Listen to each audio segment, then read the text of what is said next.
College లో ఒక event ని కండక్ట్ చేయాలి అంటే మనం 4 స్టెప్స్ ఫాలో అవుతాం. ఫస్ట్ స్టెప్ ఏంటంటే రిజిస్ట్రేషన్ ఫామ్ క్రియేట్ చేస్తాం. ఇక్కడ ఒక స్ట్రక్చర్ అనేది జనరేట్ అవుతుంది. స్ట్రక్చర్ అంటే ఎలా అంటే స్టూడెంట్ నేమ్, స్టూడెంట్ ఐడి, వాళ్ళు ఏ గేమ్స్ లో పార్టిసిపేట్ చేస్తున్నారు, ఇలా లిస్ట్ అని తీసుకుని ఒక స్ట్రక్చర్ క్రియేట్ చేస్తాం. దీన్ని ఏమంటాం అంటే డిడిఎల్ అంటాం. డిడిఎల్ అంటే డేటా డెఫినేషన్ లాంగ్వేజ్. ఇక్కడ ఉండే కమాండ్స్ ఏంటి అంటే మనకి క్రియేట్, ఆల్టర్, డ్రాప్. తర్వాత ఈ క్రియేట్ చేసిన స్ట్రక్చర్ లో మనం డేటా యాడ్ చేయాలి కదా, ఆ డీటెయిల్స్ యాడ్ చేయాలి కదా.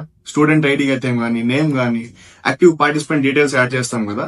దీన్ని ఏమంటాం అంటే డేటా మ్యానిపులేషన్ లాంగ్వేజ్.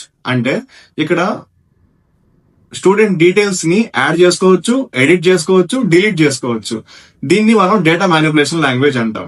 డిఎంఎల్ లో మనకుండే కమాండ్స్ ఏంటి అంటే ఇన్సర్ట్, అప్డేట్, డిలీట్. తర్వాత ఎవరెవరు పార్టిసిపేట్ చేస్తున్నారు అని చూడడానికి లిస్ట్ యూజ్ చేస్తాం కదా. ఈ లిస్ట్ ని చూడడానికి మనం యూజ్ చేసేది డిక్యూఎల్ అంటాం.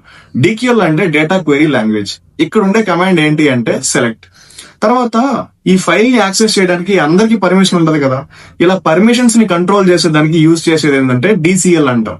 డిసిఎల్ అంటే డేటా కంట్రోల్ లాంగ్వేజ్.